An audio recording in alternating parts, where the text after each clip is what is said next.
stay away from him.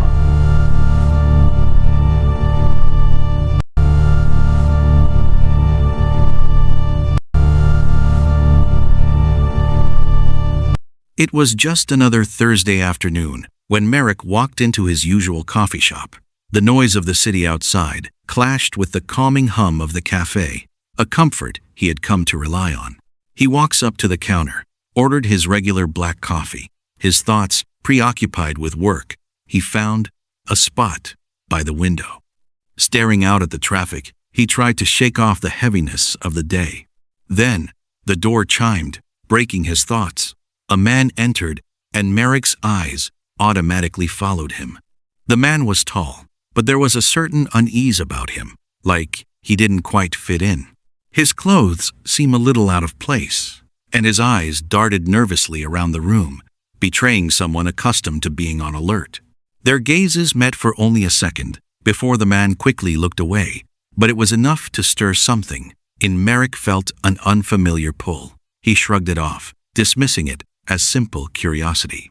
The stranger moved toward a seat across from him, the empty chair almost seeming to invite him over. After a brief pause, he spoke, his voice slightly shaking. "I'm Rowan." Merrick, without quite knowing why, offered his own name in return. I'm Rowan. Merrick. Nasty weather? It is. Perfect for coffee. Their conversation began with small talk, nothing out of the ordinary, just the weather. But underneath it, there was an unspoken tension, as if both of them were balancing on a thin line between comfort and caution. Rowan speaks softly, but there's an edge to his voice, as if he's weighing every word carefully. Merrick nodded along as he listened, but a strange feeling lingered. Rowan's smile was warm, but his eyes didn't match it. There was something hidden behind them, a layer that didn't quite fit. The conversation unfolded slowly, with Rowan sharing fragments of his life moving to the city, the challenges of starting fresh, the sorrow of leaving the past behind. Merrick, trying to remain polite, felt a flicker of empathy, but it all seemed too rehearsed. Rowan wasn't just telling his story, he was performing it. Merrick senses that Rowan is hiding something, but wonders if he's just imagining it. At one point, Rowan spoke of how hard it was to trust people after so much pain. His words felt practiced. Still, there was something real in his voice, a rawness that pierced through the surface. Merrick's unease grew. He wasn't sure if it was his own loneliness pushing him to engage with this stranger, or if it was something about Rowan that was drawing him in. As the conversation ended, Rowan casually remarked, "I'm glad we met." I'm glad we met. But Merrick couldn't shake the feeling that this meeting was too perfect, too neatly arranged to be a coincidence. A few days pass before Merrick hears from Rowan again. He gets a text.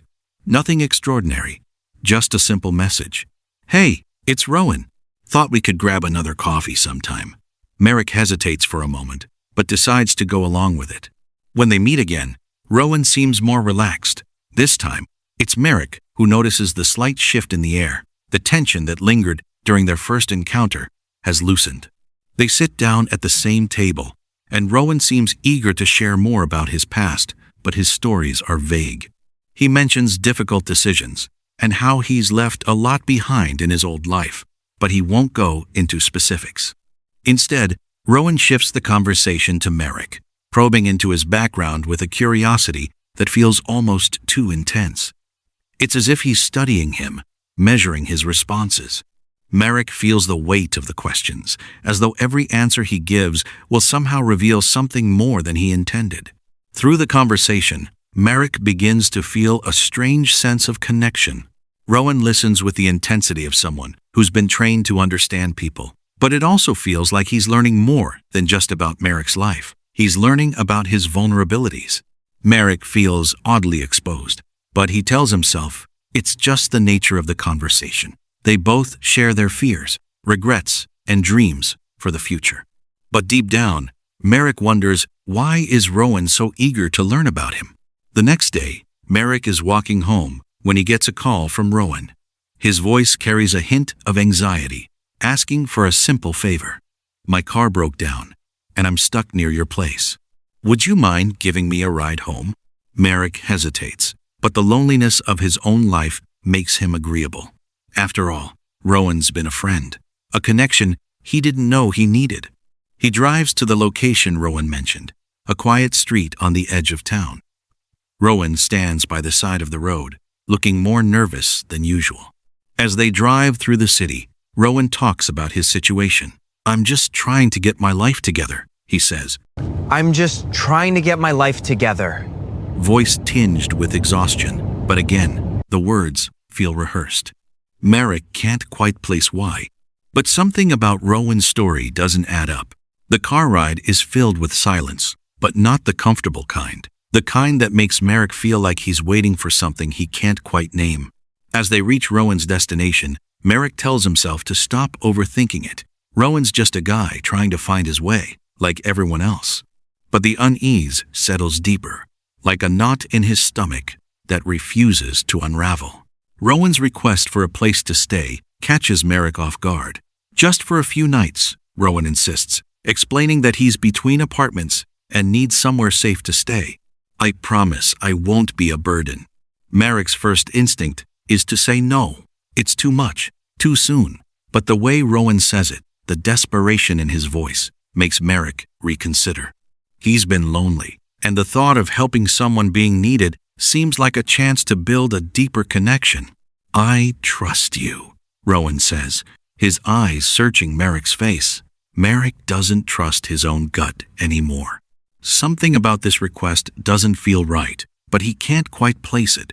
Against his better judgment, Merrick agrees. He tells himself that it's just temporary, that it won't hurt to offer a friend a place to stay for a few nights. But deep down, the warning bells continue to ring. Rowan arrives at Merrick's apartment with a large duffel bag in tow. He seems cheerful, almost too cheerful, as he steps inside. There's a subtle tension in the way he moves, as if he's trying to fit into a space that's not really his.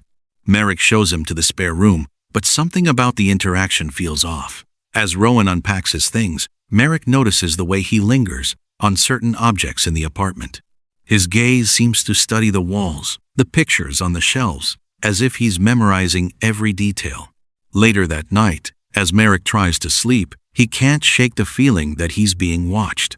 The apartment, which was once his sanctuary, now feels like a place where someone else is quietly taking stock of everything. Merrick tries to dismiss it as paranoia, but the feeling lingers, heavy in the air. The first night that Rowan stays at Merrick's apartment is filled with unsettling silence. As Merrick lies in bed, his mind starts to wander. The city sounds outside, the hum of the streetlights, seem muted, as if muffled by a thick layer of air. Suddenly, the silence is broken by a nightmare. Merrick finds himself running through a dense forest, disoriented and breathless. He turns, only to see Rowan, but not the man he's come to know. Instead, Rowan's face is distorted, his eyes hollow and unblinking. A low whisper echoes in Merrick's ears, urging him to keep running. Merrick jolts awake, drenched in sweat, heart pounding in his chest. His mind races to connect the dots. Was the dream merely a product of stress, or was it something deeper? The dark thoughts that had been quietly simmering now seem too real to ignore.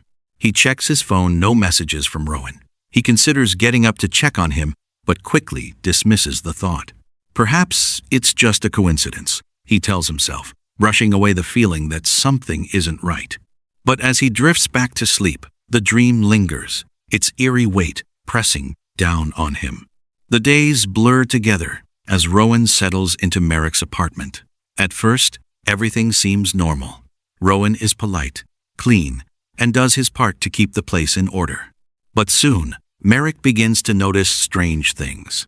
Rowan's eyes linger just a little too long when Merrick's not looking, and sometimes, when Merrick enters a room, he finds Rowan standing still, staring out the window as if waiting for something. At first, Merrick dismisses it as coincidence, but the frequency of these moments increases.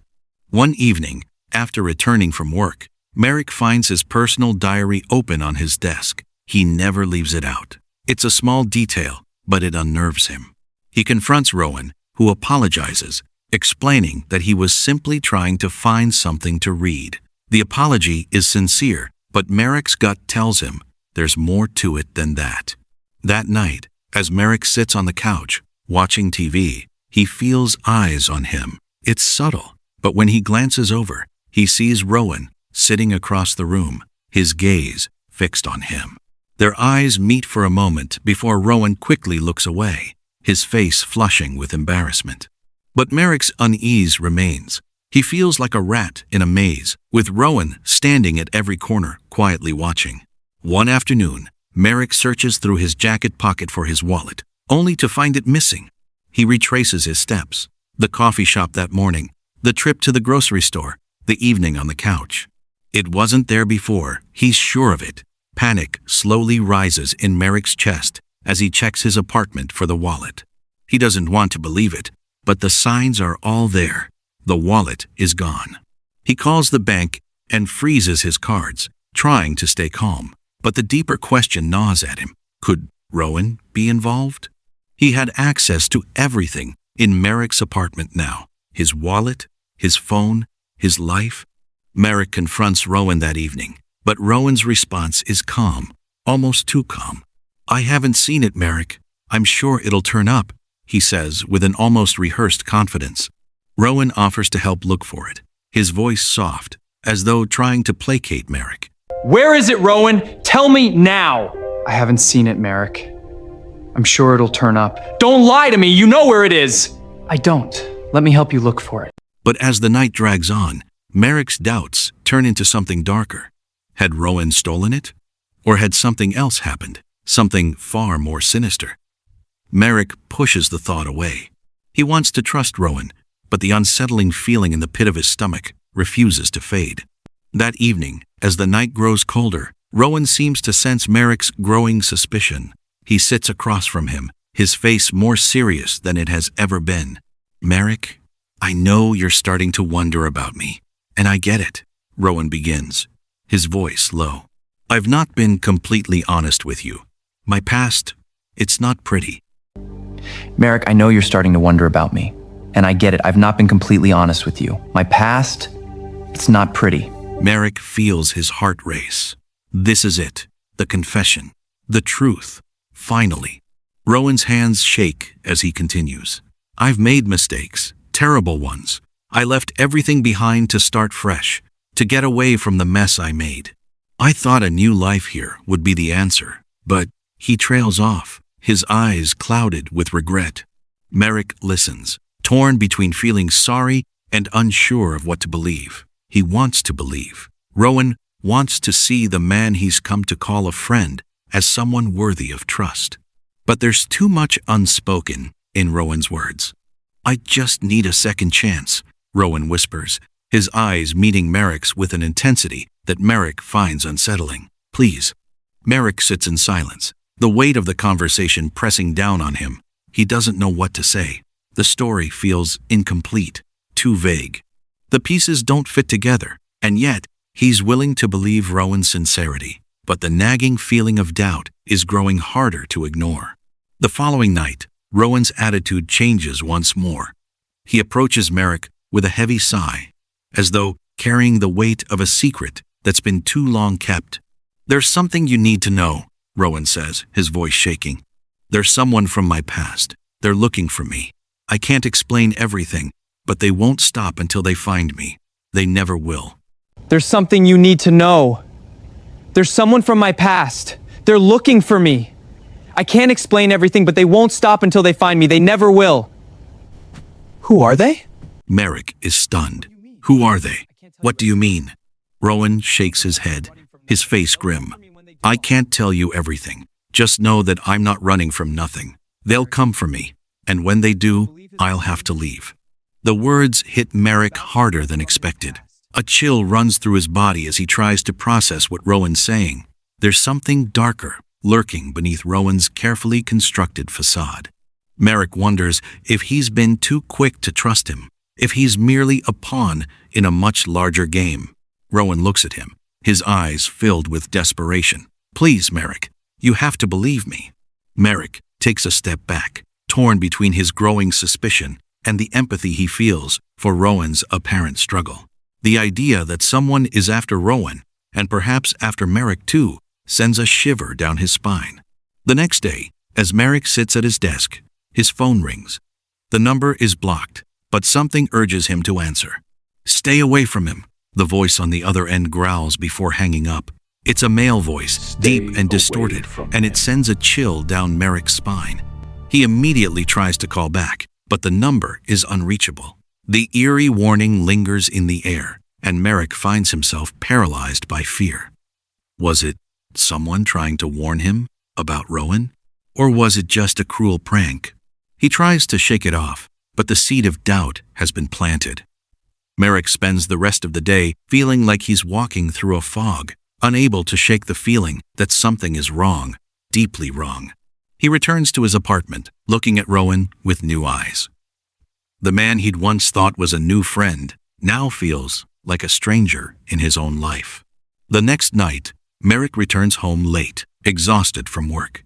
As he walks into his apartment, a strange sense of discomfort settles in. The air is thick, still, and Rowan is nowhere to be found. He walks into his bedroom, his eyes immediately landing on his desk. His personal belongings have been moved around, and a feeling of violation washes over him. His diary is open on the desk. He never leaves it open. He checks the contents. Nothing appears to be missing. But why was it out? Was it an accident? Or something more deliberate? His pulse quickens, and the room suddenly feels smaller. He stands in the middle of it, questioning everything. What was Rowan doing in his personal space? Why hadn't he told him? As the hours pass, Merrick sits in silence, mulling over everything. He's beginning to realize he might be in much deeper than he ever thought. Merrick spends the entire night replaying his interactions with Rowan, trying to piece together the fragments of their strange friendship. The more he reflects, the less the pieces seem to align. He starts looking up Rowan's name, trying to find any trace of him in the city. But every search yields nothing. No social media accounts, no records, nothing. Rowan's life, it seems, has been wiped clean. Merrick's heart sinks. How can someone exist without a digital footprint in today's world? He checks the old address Rowan gave him when he first moved in. The address is a dead end. It doesn't exist. Panic starts to build in Merrick's chest as he realizes Rowan isn't just hiding from something, he's hiding from everything. The deeper Merrick goes, the more tangled the web becomes. He can't even tell if Rowan's story about his bad decisions is true.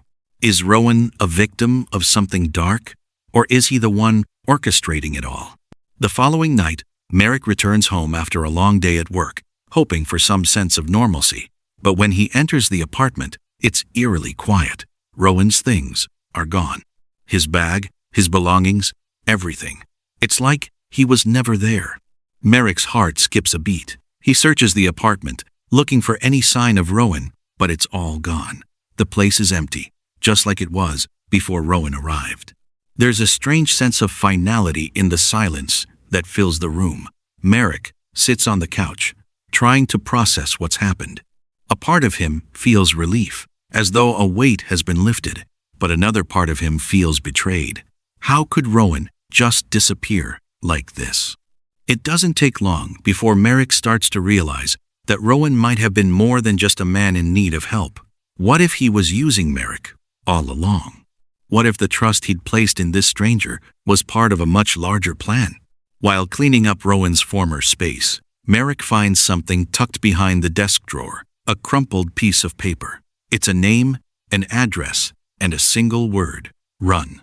Merrick freezes. His pulse quickens as he looks at the address. It's an abandoned building on the outskirts of town, a place Merrick knows well. Why would Rowan leave this behind? And what does it mean? Merrick can feel the hairs on the back of his neck standing up. He wants to ignore it, to walk away and leave the past behind him, but something deep inside tells him this is just the beginning. With no other choice, Merrick makes a decision.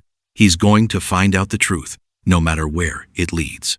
The next day, Merrick drives to the address, his mind racing with possibilities. The building looms in the distance, an old decrepit warehouse, surrounded by tall fences and overgrown vegetation. The place seems forgotten, abandoned. As Merrick steps inside, the air smells stale, as if it hasn't been disturbed in years. His footsteps echo in the hollow space as he walks through, searching for any sign of Rowan. What he finds, however, is far worse than he expected. In the back of the warehouse, there are piles of old boxes and dusty files. As Merrick begins to sift through the debris, his heart stops.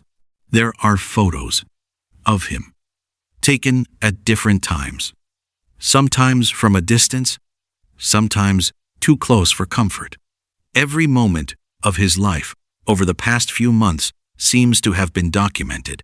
Rowan had been watching him, but why? And who else was involved?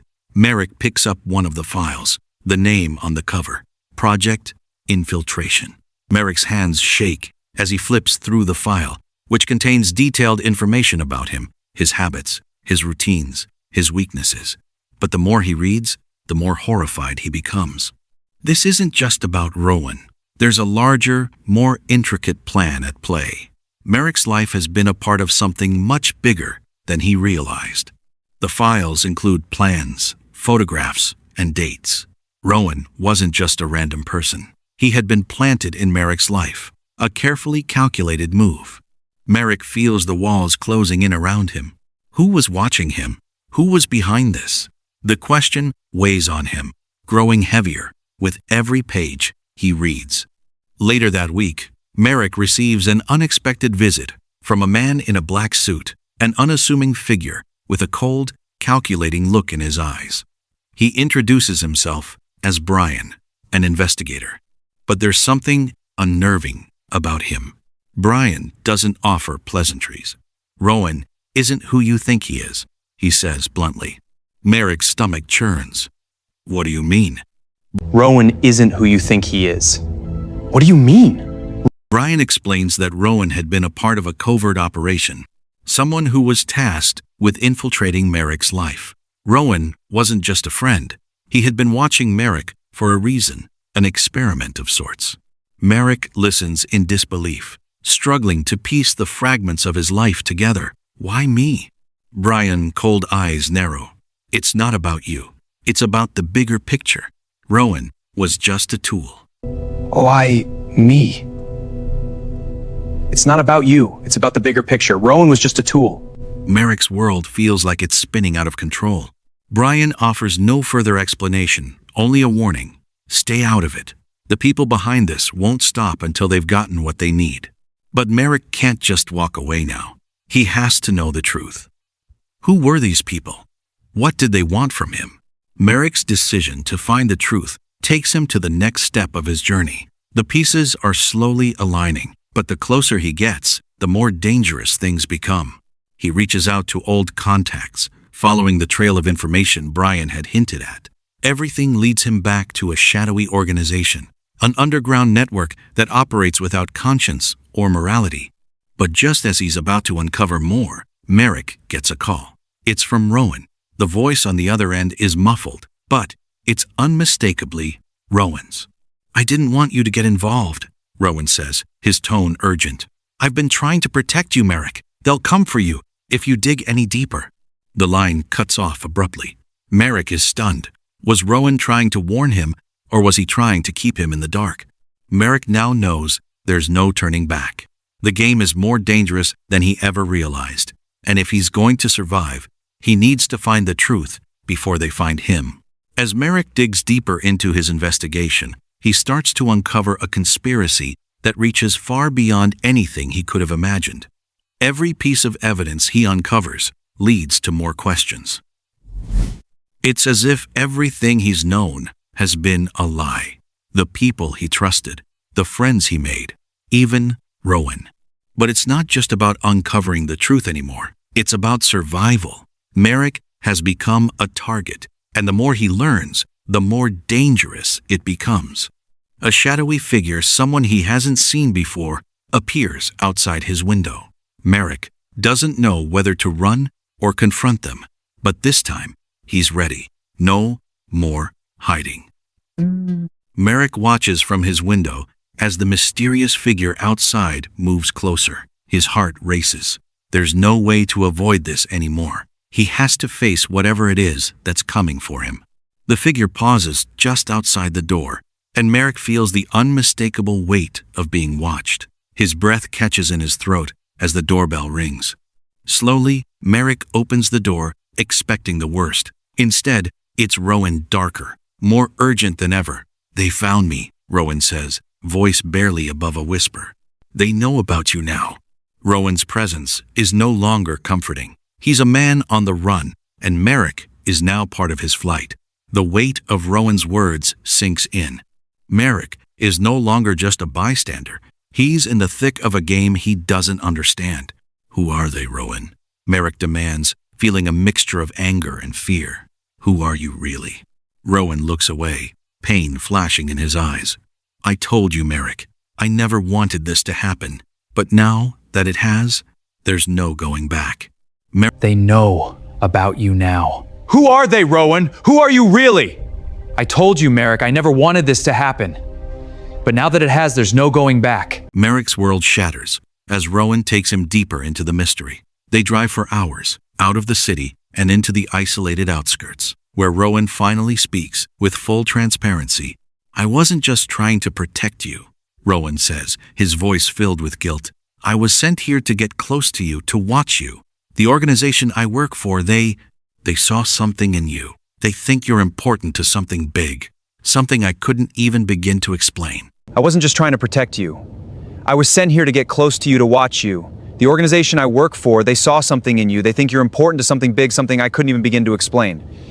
Merrick's mind races. His life, which once felt ordinary, is now a string of lies and manipulation. Who are they? Merrick presses, Who are they? barely able to hold it together.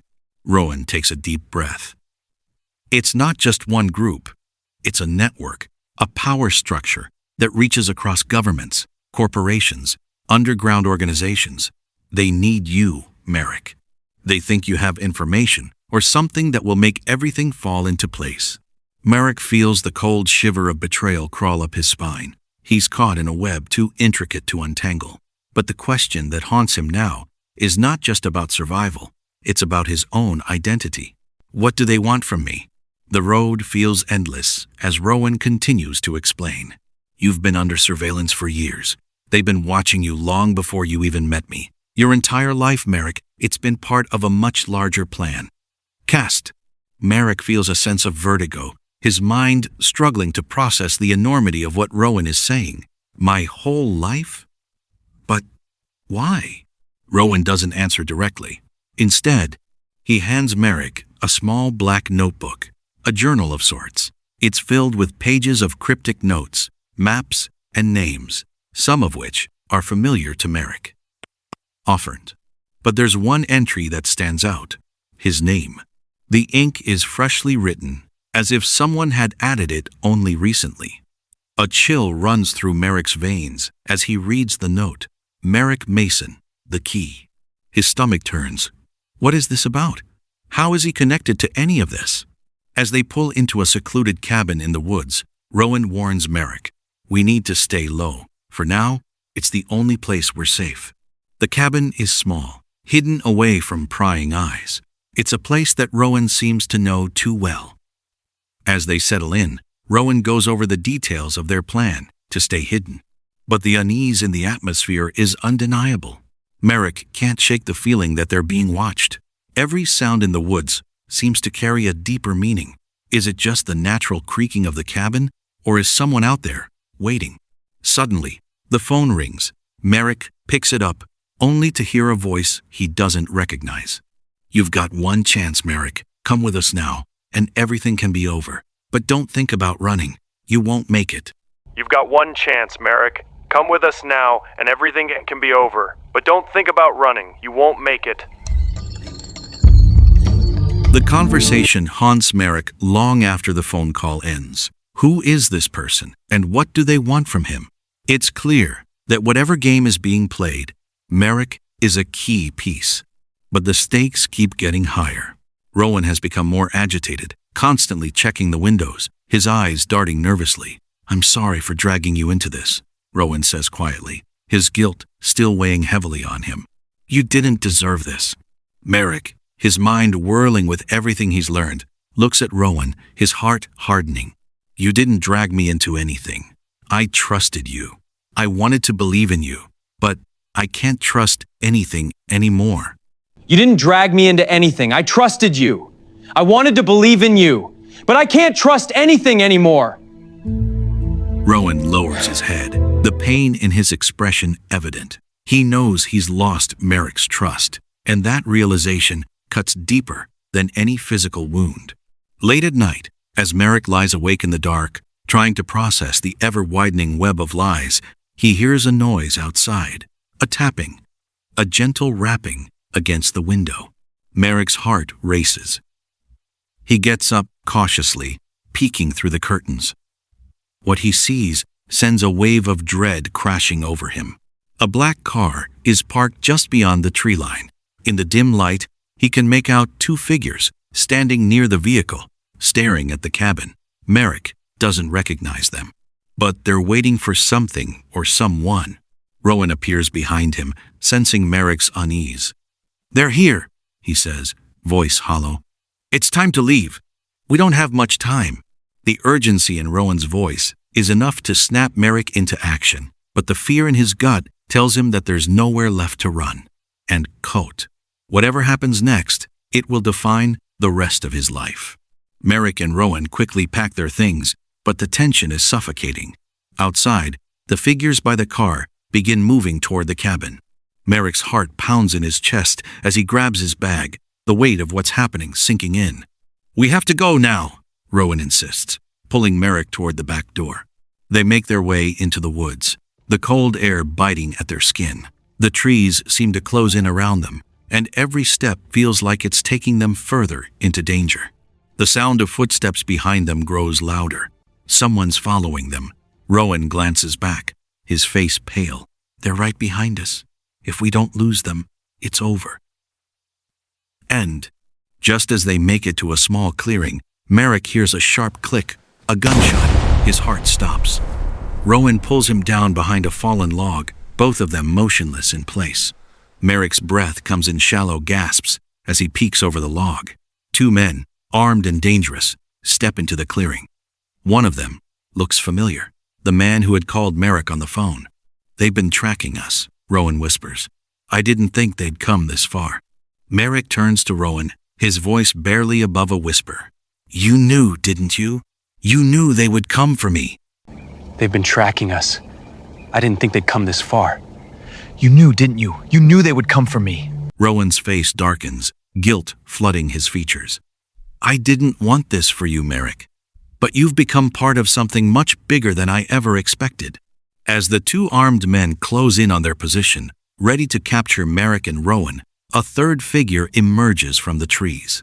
It's Brian the investigator, but this time, his presence doesn't bring comfort. Instead, it's a reminder of just how tangled this web has become. Brian looks at Merrick, his face unreadable. "They're not who you think they are," he says, voice low. "Rowan isn't your friend. He's been working for me this entire time." They're not who you think they are. Rowan isn't your friend. He's been working for me this entire time. Merrick recoils, the betrayal cutting deeper than anything he could have imagined. "What?" Brian steps forward, a dark grin on his lips. "The people who've been watching you, Merrick, they're part of a much larger operation. Rowan was sent here to keep you close, to manipulate you." Merrick turns to Rowan, his mind reeling. "You lied to me?" Rowan's face is filled with regret, but he doesn't say anything. The silence between them speaks volumes. Merrick stands motionless, the weight of Brian's words settling heavily on his chest. His mind races as he processes the revelation. The man he trusted, the friend he thought he knew, had been playing a game all along. "Rowan, is it true?" Merrick finally asks, his voice trembling. "Were you working for him?" Rowan's silence is deafening. His eyes avert, as if he can't face Merrick. After a long pause, he nods slowly, the shame evident in his expression. "I never wanted to hurt you, Merrick," Rowan says, his voice hollow. "I didn't choose this. I didn't know how to stop it once I was in too deep." But Merrick can't hear the sincerity anymore. The betrayal cuts too deep. The trust they built shattered. "How could you?" Merrick whispers. "How could you lie to me?" Rowan steps forward, his hands raised in a gesture of pleading. "Please, you have to understand." Merrick backs away, his heart heavy with the crushing realization. "No, I don't have to understand." The betrayal stings like a fresh wound, and there's nothing Rowan can say to undo the damage. Before the words can settle, Merrick's instincts scream at him to move. The armed men, still in pursuit, are closing in. They've heard enough. The tension snaps. "Move!" Brian commands, his voice sharp and urgent. Rowan pulls Merrick along, pushing him through the trees, the thick forest now feeling like an inescapable maze. Merrick's heart beats in his throat as he follows Rowan, still reeling from the betrayal. Brian, staying behind for a moment, begins firing shots. The sounds echo through the woods, sharp and jarring. But it's not the gunshots that terrify Merrick. It's the knowledge that the world he thought he knew is crumbling around him. "Where are we going?"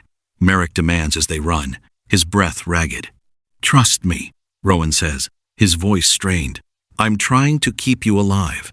They finally reach a small, run-down cabin in the middle of the woods. It looks abandoned, just like the one they used earlier. Rowan pushes open the door, and they slip inside. Inside, it's dark and musty. Merrick's heart pounds as they crouch in the shadows, hiding from their pursuers. The dim light from the outside barely illuminates the space. Merrick leans against the wall, his mind whirling. "I don't understand, Rowan. Why? Why get me involved in this mess?" Rowan looks down, his hands trembling as he adjusts his jacket. "I didn't have a choice." I don't understand, Rowan. Why? Why get me involved in this mess? I didn't have a choice. "When they came for me, I was already in too deep. I thought I could protect you from it, but they were always going to find you. I just wanted to keep you safe. I never wanted you to get caught up in this." Merrick looks at him, the distrust still burning in his chest. Safe? "Safe?" He By repeats. lying to me? By lying to me? By dragging me into your mess? How is that supposed to keep How me is safe, that Rowan? supposed to keep me safe, Rowan? Rowan doesn't respond. The silence between them is thick, suffocating. Merrick wishes he could find a way to move past it, but the betrayal stings too much. He doesn't know who to trust anymore. Merrick stands up suddenly, pushing past Rowan. He doesn't know what to do. Every part of him wants to run, to escape the chaos and confusion that has enveloped his life. But he knows it's not that simple. Rowan grabs his arm, his grip tight. "Merrick, please don't go. I know you're angry, but we don't have time for this. If we're going to survive, we need to stick together. We need to keep moving." "Survive?" Merrick laughs bitterly. "Is that all this is? Survival? I don't even know what the hell I'm surviving for anymore." End. Rowan's face softens. "I'm sorry. I truly am. But there's no time for regret. We've got to keep moving." For a moment, Merrick considers leaving, escaping the nightmare that has consumed his life. But deep down, he knows he can't outrun the truth. The truth that something bigger than him, has been controlling his every move. "I need answers," Merrick says, voice resolute. "I need to know who's behind all of this. And I'm not stopping until I get those answers." Hours later, they sit in the cabin, lights turned off to stay hidden. Brian and the other men are still searching the area. Rowan has managed to secure a phone, and Merrick watches as Rowan dials a number he doesn't recognize. The phone rings several times before it's picked up. "Rowan," a gravelly voice says on the other end. "You're still alive." Rowan's face tightens. "I need more time. I'm not giving him up. Not yet." The voice on the other end is stern. "You don't have a choice anymore. We need him, and you'll deliver him, one way or another." Merrick watches, his gut twisting. "Who is that? Who's telling you what to do?" Who is that? Who's telling you what to do? Rowan lowers the phone, looking guilty. The people behind this aren't just some random organization. They're a shadow network with connections everywhere. Government, corporations, the very people you think you can trust. They've been watching you, Merrick, because you're important to them, whether you know it or not. Merrick's heart races. Important? Why? Rowan shakes his head. I don't have the answers. But what I do know is they won't stop until they get you. The door to the cabin bursts open, and Brian steps inside, his expression hard. He doesn't even look at Rowan. His eyes are on Merrick, calculating, cold. Merrick, he says, voice low, you have one chance. You come with us, and everything can go back to normal. We'll protect you. But if you don't... Merrick, you have one chance. You come with us, and everything can go back to normal. We'll protect you. But if you don't... He doesn't finish the sentence, but the implication is clear. Rowan steps forward, trying to intercede. No, he doesn't have to go with you. Brian's gaze sharpens. You've already let him down once, Rowan. He doesn't owe you anything anymore. But he owes us. Merrick looks between the two men. He feels trapped in a web of lies, with no way out. He doesn't know who to trust. The organization, Rowan, Brian. The question that lingers in his mind. Who is really in control here? Merrick's mind is a storm of confusion and fear. But in the midst of the chaos, one thing becomes clear. There's no way out unless he plays along. The only way to survive is to understand what's really happening. I'll go with you, Merrick says, his voice steady, despite the turmoil raging inside. Rowan's face falls, and he steps back, defeated. Brian nods approvingly. Good. You've made the right choice, Merrick. It's the only choice. As Merrick prepares to leave with Brian, a cold feeling washes over him. He doesn't know what's coming next, but he knows one thing. This is only the beginning. The world he thought he understood has turned upside down, and he's about to uncover a truth darker than anything he could have imagined. Merrick's decision to go with Brian isn't made lightly. He's not doing this for trust. He's doing it for answers, for survival. As the car pulls away from the cabin, Merrick glances back one last time at the woods that had once felt safe. But there's no going back now. The road ahead is unknown, and the people who control his fate are more powerful than he could ever have imagined. But Merrick is no longer the naive man he was before. The truth is out there, and he will uncover it no matter what it costs. Merrick is in the back seat of Brian's car, the city lights fading behind him as they drive further into the wilderness. The road is dark, the only light coming from the headlights illuminating the winding path ahead. His heart is heavy, and his mind races. His decision to go with Brian feels like a calculated risk, but what other choice did he have? Rowan's betrayal still stings, but the need for answers, the need to understand what's been happening to him, pushes him forward. Brian doesn't say a word, his eyes fixed on the road. The air in the car is thick with tension. Every so often, Merrick glances at Brian, trying to gauge his intentions. The man is an enigma, calm, cold, and calculating. He's not like Rowan, who at least showed some semblance of vulnerability. Merrick opens his mouth to ask about the next step, but the words catch in his throat. He doesn't want to seem too eager to know what's coming. Instead, he focuses on the road, watching the trees blur by, waiting for the inevitable confrontation. Finally, Brian breaks the silence. You've made the right choice, Merrick. The truth is closer than you think, but it won't be easy to accept. After what seems like forever, they reach a heavily guarded facility hidden behind tall fences and dense greenery. The place feels cold and lifeless, with an industrial, sterile vibe. There are no signs or clues about what it really is, just a high-security building surrounded by concrete walls and guards keeping watch. Brian leads Merrick inside, and the tension is thick. The buzzing of the overhead fluorescent lights fills the air, making everything feel heavier, almost suffocating. As they walk through a series of locked doors, Merrick begins to question everything. What kind of place is this? And why is he here?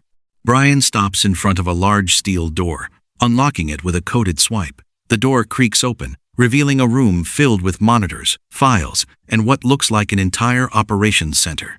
It's a stark contrast to the world Merrick knows, a glimpse into the underbelly of something much larger than him. "Welcome to the heart of the operation," Brian says with a grin that doesn't reach his eyes. "This is where we've been watching you, where it all began." Inside the facility, Brian introduces Merrick to a figure who seems to be the real power behind it all. Adrian Klein, a man whose presence alone commands attention. Adrian is seated behind a massive desk, papers scattered around him, his eyes sharp as he looks up from his work. He's tall, with a clean-shaven face and a demeanor that oozes control. There's no warmth in his eyes, just cold calculation. "Merrick, I presume," Adrian says, standing up and offering a handshake, which Merrick reluctantly accepts. "It's good to finally meet you." Merrick, I presume. Yes. It's good to finally meet you.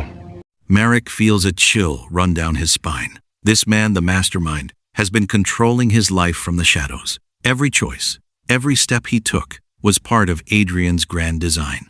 "I know this must be overwhelming for you," Adrian continues, his tone measured. "But you need to understand that this is bigger than just you. This isn't about individual lives.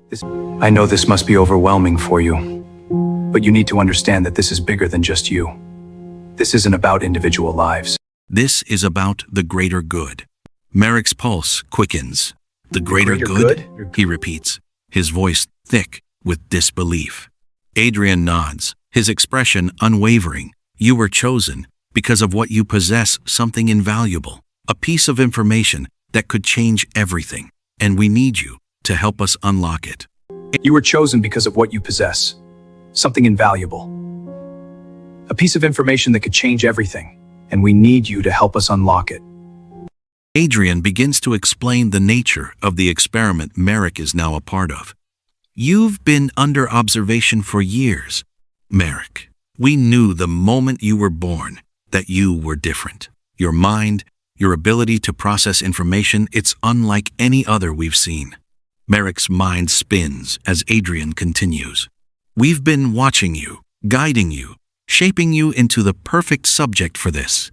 You are a key, Merrick, the final piece we've been waiting for." Merrick feels a cold sweat form on his forehead. "What do you mean by key?" Adrian leans forward, his eyes gleaming with an unsettling intensity. "You hold the key to a vast network of data, a data that can unlock the future of control. You've been a part of the experiment since you were a child, whether you knew it or not. Every test, every relationship you've built has led you here." Merrick staggers back. The revelation, like a punch to the gut. His entire life, every connection, every moment of trust has been manipulated. He's never been in control. And now, he's caught in the web of a conspiracy that's been in motion long before he ever met Rowan. Adrian steps closer to Merrick, his voice growing colder. "You can choose to cooperate, Merrick. Help us unlock the information we need. In return, we will offer you power beyond anything you've ever imagined. The world, as you know it, can be yours to shape." Merrick recoils, disgust flooding his chest. "And what happens if I refuse?" Adrian's smile is chilling, a smile devoid of empathy. "Then you will become irrelevant. Your existence will be erased. We have the means to make people disappear, Merrick, permanently." The weight of Adrian's words crushes Merrick. For the first time, he realizes the full extent of the danger he's in. There's no way out, no escape. Either he plays along with this monstrous scheme, or he's erased from existence, just like everyone else who's crossed their path. His mind races, the conflicting emotions of betrayal, fear, and anger flooding him. But the one thing that remains clear in his mind is this: he will not become a pawn in their game. He's not ready to give up just yet. That night, Merrick sits alone in the sterile, cold room they've assigned him to. His mind is a whirlpool of conflicting thoughts. The world he once knew is gone. Rowan, Brian, Adrian, none of them are who they appeared to be. They were all part of a larger scheme. But Merrick is no longer the man who blindly trusted people. He's seen too much now to stay passive.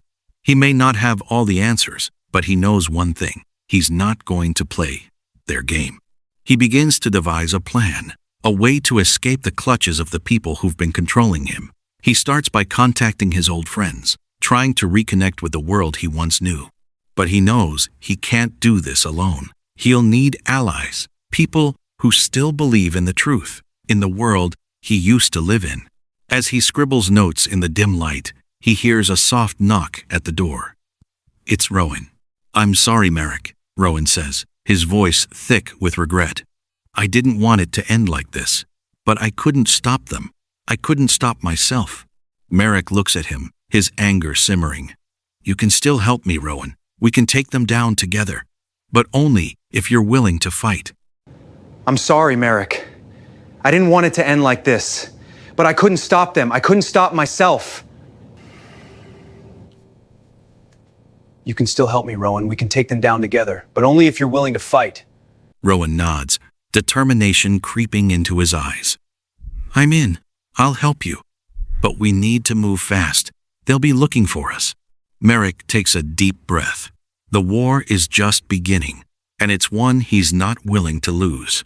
Merrick and Rowan work together in the darkness of the facility, devising a plan to gather the information they need to expose the network. They know the risks. The more they dig, the more dangerous it becomes.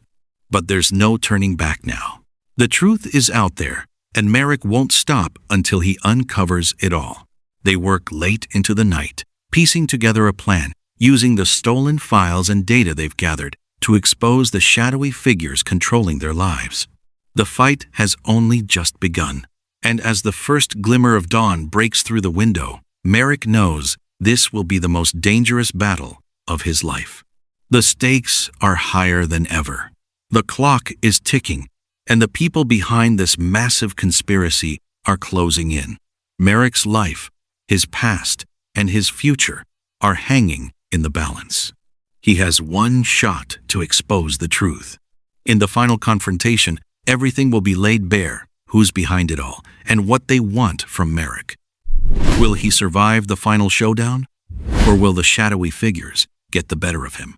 Merrick sits with Rowan in the dimly lit room, reviewing the files they've managed to steal from the facility.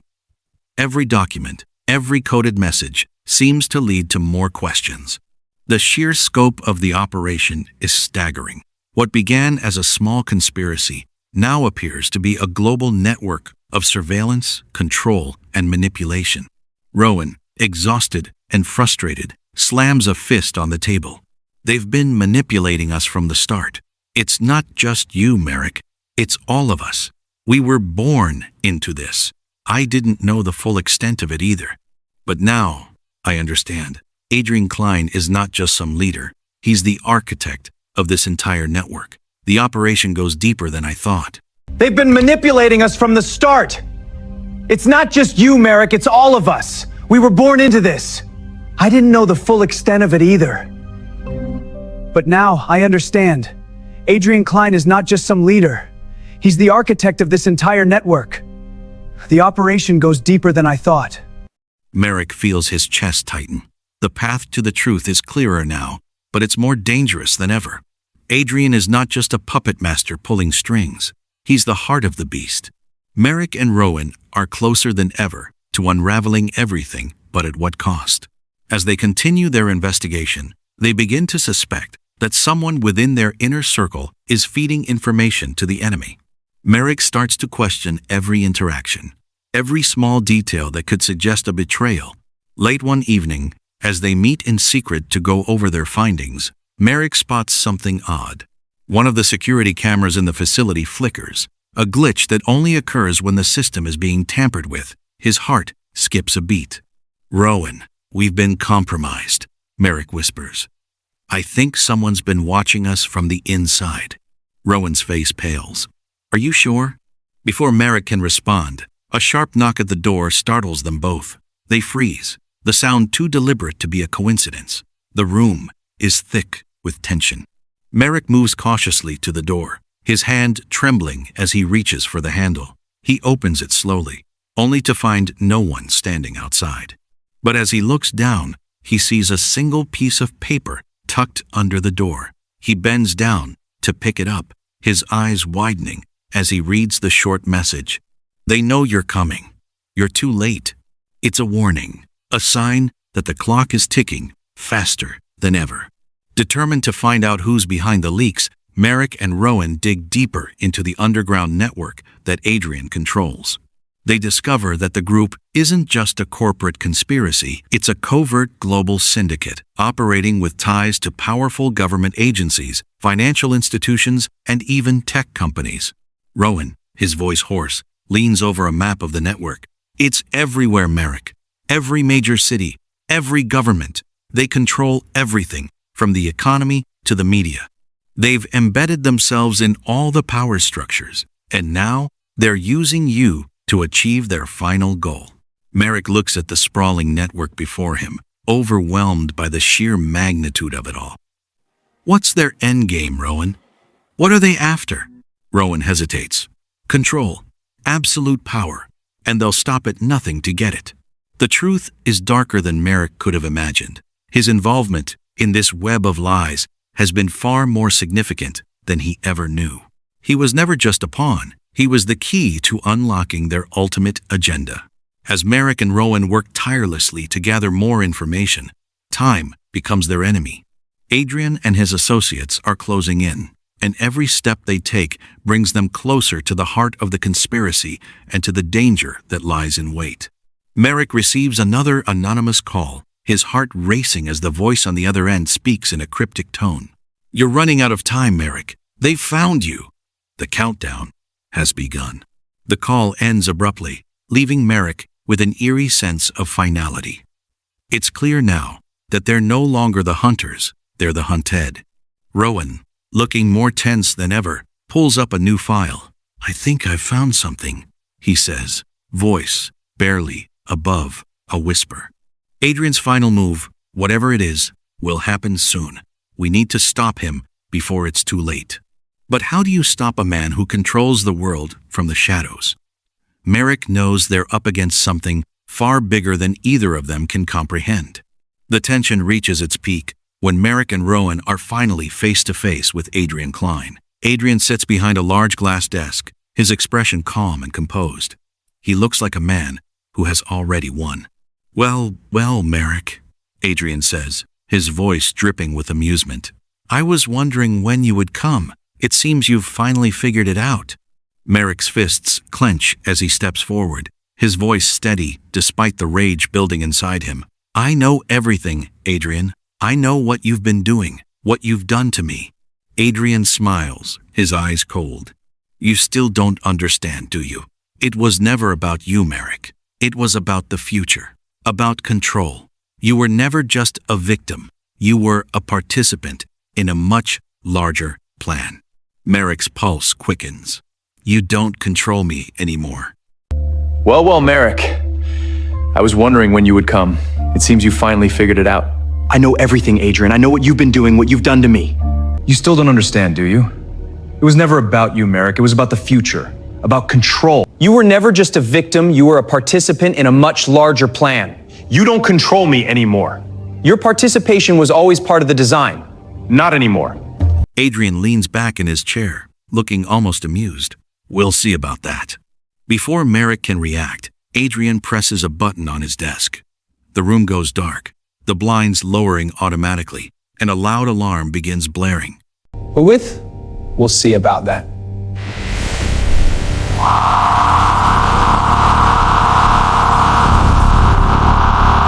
It's a trap. Merrick realizes too late that Adrian has been waiting for this moment. Suddenly, Rowan steps back, a cold look on his face. He watches as 3 armed guards step into the room, flanking Adrian's desk. The betrayal is instantaneous. Rowan isn't just a pawn in this game. He's been working for Adrian all along. You? Merrick hisses, his voice shaking with disbelief. You were working for him from the start. Rowan's eyes flicker with a mixture of guilt and fear. I had no choice, Merrick. You don't understand what's at stake. Merrick shakes his head, his heart breaking. No, you had a choice, and you chose them. Rowan looks away, unable to meet Merrick's gaze. I'm sorry. You were working for him from the start! I had no choice, Merrick. You don't understand what's at stake. No, you had a choice. And you chose them. Sorry. Adrian watches the exchange with a sadistic smirk. You see, Merrick, the truth was never yours to discover. The information you thought you were holding on to, it's meaningless. You were never going to stop us. Merrick feels the walls closing in. The game is rigged. The people he trusted have all betrayed him. He's been a pawn in a game he didn't even understand. But now, the final move is coming, and Merrick has no idea how to stop it. With Rowan now aligned with Adrian, Merrick is left standing alone in the room, facing impossible odds. Adrian's cold smile never falters as he motions for the guards to approach Merrick. You've lost, Merrick, Adrian says softly. The game is over. But just as the guards reach for him, a familiar voice calls out from the shadows. Not quite. It's Brian. He steps into the room, his gun drawn. The game isn't over yet, Adrian. The tension in the room escalates to an unbearable level. Merrick's heart pounds as he realizes that Brian, the man who had been watching him from the beginning, isn't the enemy after all. He's here to stop Adrian. Get out of here, Merrick. The game isn't over yet, Adrian. Get out of here, Merrick. Brian commands, his voice firm. This isn't your fight anymore. Merrick hesitates, torn between the truth and his own survival. But with Brian's intervention, he knows he has a chance to escape, to take back control of his life. As the room erupts into chaos, Merrick makes his move. The truth, the game, the betrayal, it all becomes irrelevant now. He has one final chance to survive. Merrick doesn't wait for the guards to move any closer. With Brian's intervention, he finally sees an opening. The chaos in the room creates a split second where his instincts take over. He moves swiftly, darting toward the door behind him. His pulse is pounding in his ears, his breath short, as he glances back to see Brian facing off against Adrian and the guards. Go, Merrick! Now! Brian yells, his gun raised. Merrick doesn't need to be told twice. He sprints down the dark corridor, his shoes slapping against the cold concrete floor. The walls seem to close in on him, and every echo feels like it's chasing him. He doesn't stop, not even when he hears the faint sound of footsteps behind him. The facility is vast, a labyrinth of hallways and locked doors, but Merrick knows he can't stop. He can't afford to look back. He rounds corners, not caring where he's going, as long as it's away from the people who've been controlling his life. After what feels like an eternity, Merrick bursts through a back door into the cold night air. The chill stings his skin, but it's freedom. The first breath of freedom he's had in what feels like forever. Merrick doesn't stop running. He can hear the doors to the facility crash open behind him, the sound of hurried footsteps and shouting voices growing louder. He doesn't know how much time he has before they catch up, but he knows it won't be long. He cuts through the dark streets, weaving through alleyways, his breath ragged, the sound of his heartbeat thundering in his chest. Every corner he turns, he expects someone to jump out at him, to grab him, and drag him back into the nightmare. But there's no time to be afraid. The only thing that matters now is survival. And the only way to survive is to keep running, to keep moving. Merrick stumbles, his foot catching on an uneven sidewalk, but he catches himself before falling. His legs ache and his lungs burn, but he doesn't stop. The city feels alien to him now, like a maze full of threats, but he knows he has to find a way out. He has to find the people who can help him, the ones who can give him the answers he needs to take down Adrian and the network that's been pulling his strings all along. Merrick doesn't stop running until he reaches a safe house, a place he never thought he'd have to use, but one that's been hidden away for situations exactly like this. It's an old building, abandoned for years, but it's secure. He slams the door behind him and locks it, his heart still racing as he leans against the cold walls. Inside, he's met by an unlikely ally, Lucas, an old friend he hadn't seen in years. Lucas's face is hard, his eyes filled with worry, but there's no judgment in them, only understanding. "You're alive," Lucas says, stepping forward. "I didn't know if I'd ever see you again." "I didn't know if I'd see anyone again," Merrick replies, his voice rough. "It's all gone to hell, Lucas. I don't know what's real anymore. I don't know who to trust." You're alive. I didn't know if I'd ever see you again. I didn't know if I'd see anyone again. It's all gone to hell, Lucas. I don't know what's real anymore. I don't know who to trust. Lucas nods, his expression serious. "We'll figure it out. But you need to understand something. You're not alone in this. There are others. People who've been watching Adrian's network. We've been waiting for someone like you." Merrick's mind reels. "Waiting for me?" Lucas pulls up a chair and sits down. "You're the key, Merrick. You always have been. But the people behind Adrian, they've been manipulating the world for decades. It's not just about you. It's about the future." Merrick's heart sinks. "The future? What do you mean?" Lucas looks him dead in the eye. "They plan to control everything. Economies, governments, even the people who think they're free. And they've been using you to get closer to their goal."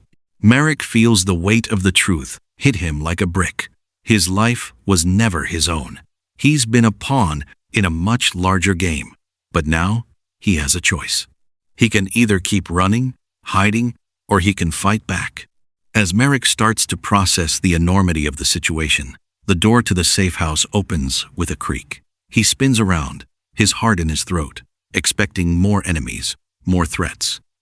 But it's Rowan who steps through the door. His eyes are red-rimmed, as though he hasn't slept in days. His clothes are torn, his hair wild. He's a shadow of the man Merrick once knew. "Merrick," Rowan says, his voice shaky, "I never wanted it to end like this. I didn't want to betray you. I was trying to protect you." Merrick's chest tightens. "Protect me? After everything you've done? How can I trust you again?" Merrick, I never wanted it to end like this. I didn't want to betray you. I was trying to protect you. Protect me after everything you've done. How can I trust you again? Please, Merrick. Rowan looks away, the guilt written all over his face. "I was part of it from the beginning. I was a tool for them, just like you. But when I met you, I realized I couldn't do it anymore. I couldn't keep lying. I'm not asking for forgiveness, Merrick. I just want to help." I was part of it from the beginning. I was a tool for them, just like you. But when I met you, I realized I couldn't do it anymore. I couldn't keep lying. I'm not asking for forgiveness, Merrick. I just want to help. Merrick's mind is a whirl of conflicting emotions, betrayal, anger, pain. But beneath it all, there's still a small flicker of hope. Maybe Rowan can redeem himself. Maybe they can take down Adrian together.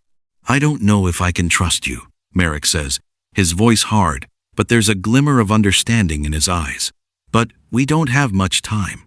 We need to act fast." I don't know if I can trust you. But we don't have much time. The room is filled with tension as the three of them, Merrick, Rowan, and Lucas, work together to formulate a plan to take down Adrian. Lucas spreads out a series of maps, diagrams, and documents on the table. "We need to hit him where it hurts. Adrian controls everything, every major city, every political figure. But his real power comes from a central database. If we can access it, we can expose everything." Merrick leans in, looking at the map. "Where is this database?" "Underground," Lucas replies. "Deep beneath the city, hidden in plain sight." Merrick's mind spins. "And how do we get there?" Rowan speaks up, his voice more confident than it's been in days. "I know the way. I was supposed to get close to Adrian to gather intel. I know the security codes, the guards. We can get in." "What?" Merrick looks at Rowan, his feelings still conflicted. "Are you sure you can do this?" Rowan meets his gaze, the sincerity in his eyes undeniable. "I can, but we have to move quickly. Adrian won't let us get close again." They all exchange glances, the weight of the decision hanging in the air. This is it, their last chance to bring down the network, to expose the truth. There's no room for failure. This is it, Lucas says, his voice filled with resolve. We make our move now, or we never get another shot. The night is their cover as they make their way through the darkened streets, keeping to the shadows. The city feels cold, distant, as if the very air is conspiring against them. The underground facility is ahead, its entrance hidden beneath a nondescript building. They move quickly, every step measured and calculated. Merrick's mind is sharp, but his heart is heavy with the enormity of what's at stake. They reach the entrance, and Rowan punches in the security codes. The door opens with a hiss, and they slip inside, their footsteps echoing in the silence. Every corridor feels like a labyrinth, every shadow a potential threat, but they don't stop. They can't stop. Finally, they reach the control room. Inside, the monitors flicker to life. Adrian's face appears on one of the screens, his eyes cold and calculating. I knew you'd come for this, he says, his voice crackling through the speakers. But it's too late, Merrick. You've already lost. Merrick stares at him, his jaw clenched. We'll see about that.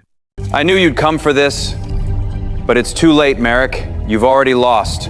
Yeah. We'll see about that. We'll see about that! With one final movement, they access the central database. The truth begins to spill out everything Adrian has been hiding, everything he's been controlling. The network is exposed. The lies, the manipulation, it's all out in the open. But just as they think they've won, alarms blare. The system goes into lockdown. The battle isn't over. It's only just begun. As the alarms blare and security rushes toward them, Merrick knows there's no turning back. The truth has been exposed, but at a great cost. The walls close in around them. Go! Lucas yells, shoving Merrick toward the exit. Rowan grabs his arm. We're getting out of here. Together. We're not done yet. But the sound of footsteps grows louder. The facility is on full lockdown. Their time is running out. Merrick stands motionless for a moment, torn between the safety of escape and the knowledge that the fight is far from over. He can't run anymore, not when the world is on the brink of collapse. He turns to face Rowan and Lucas. Let's finish this. The tension in the control room is thick with anticipation. Merrick, Rowan, and Lucas are cornered, with the sound of rapidly approaching footsteps echoing through the narrow, metallic corridors. The alarm continues to blare, the red emergency lights flashing above, adding to the chaos. Merrick's heart races as he watches the final countdown tick away on the screen in front of him. They've exposed the truth, but Adrian's network is far from dismantled. It's only a matter of time before the facility locks them in, and they'll never make it out alive.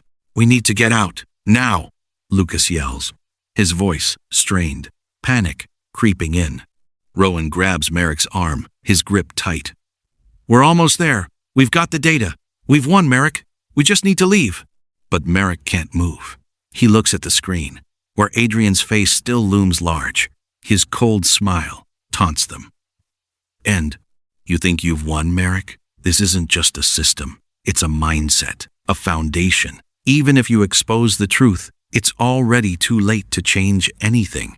Merrick's fists clench. His mind races. Adrian's words are right in a way. They've uncovered the lies, the corruption, but how much damage has already been done? How many lives have already been affected? We're not finished, Adrian, Merrick says, his voice steady despite the chaos. We will never stop until this is taken down. Adrian's face flickers on the screen, a flash of something close to rage crossing his features before the screen goes black. The system has been hacked. The truth is out. There's no turning back. But before Merrick can breathe a sigh of relief, a voice booms through the intercom. Lockdown initiated. Security breach detected. All exits sealed. Stand by for security protocol. Lockdown. The facility shakes as automated locks engage. The heavy metallic doors slam shut, trapping them inside. Panic sets in. No, no, no, Rowan exclaims, pounding his fist against the console. This can't be happening. Merrick quickly assesses the situation. They're trapped, but not without a chance. There's a back way out. I remember seeing a service hatch during the surveillance footage we accessed. We have to move, now. They rush toward the service hatch, but the facility is in full lockdown. Guards converge on the hallway, blocking the way. They've run out of time. Go, Merrick yells. I'll hold them off. You two, get to the hatch. Rowan and Lucas hesitate. Merrick. Go, Merrick shouts again, his voice rising with urgency. You need to make it out alive. Rowan's eyes lock with Merrick's, his expression unreadable. For a moment, they stand still, two men caught in a web of betrayal, danger, and the weight of their decisions.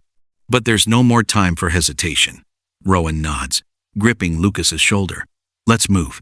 As they turn and sprint toward the service hatch, Merrick stays behind, ready to fight. He knows this will be the hardest moment of his life, but he won't let the truth go unpunished. He can't. The sound of boots pounding down the corridor is deafening, but Merrick stands his ground. The guards are close. His pulse races as he runs the plan through his mind. He has one shot, one chance to give his friends the time they need. The first guard rounds the corner. Merrick charges, tackling him to the ground, knocking the weapon from his hands. The fight is brutal. Desperate, Merrick moves on pure instinct, his survival instincts kicking in. He hears Rowan and Lucas make it to the hatch, the sound of heavy metal grinding open. Merrick, Rowan calls, but the words are drowned out by the rising chaos. Merrick glances back, just as another guard appears. There's no time left. He grabs a piece of debris from the floor, a broken pipe, and swings it at the approaching guard. The strike lands, sending the guard crashing into the wall. Merrick doesn't stop. He fights through the pain, adrenaline propelling him forward. One more guard remains, and he's coming at Merrick with a menacing look. But just as he lunges, the lights flicker. Everything seems to slow. Merrick's heart pounds as he sees a shadowy figure behind the guard Brian. Brian steps forward, his gun raised. The guard turns, only to meet Brian's cold stare. Without hesitation, Brian fires, the bullet hitting the guard square in the chest. Merrick stands in shock. Brian looks at him, his face unreadable. Go, Brian says, his voice low. I'll cover you. Merrick doesn't question it. He turns and runs. The sound of gunfire fades as he pushes through the final door, escaping into the cold night air. Merrick, Rowan, and Lucas run down the dark streets, the sound of sirens in the distance. They've made it out of the facility, but the weight of their actions still hangs heavily over them. We did it, Rowan says breathlessly, but there's no joy in his voice. Merrick can barely process the victory. The truth is exposed, but at what cost? The facility is in ruins, and the fallout will be immense. We need to find a place to lay low, Lucas says, his voice urgent. We've got no time to waste. Adrian won't stop. He'll come for us. He'll come for everyone. Merrick nods, but there's a determination in his eyes. He's been a pawn in their game for too long. Now, he's the one who controls the board. Let's get out of here. We fight back. We expose every single person involved, Merrick says, his voice filled with resolve. This is far from over. As they disappear into the night, Merrick knows one thing for sure. Their fight for freedom is just beginning. But for the first time, he's not running from the truth. He's running toward it. And this time, he will stop at nothing to see it through.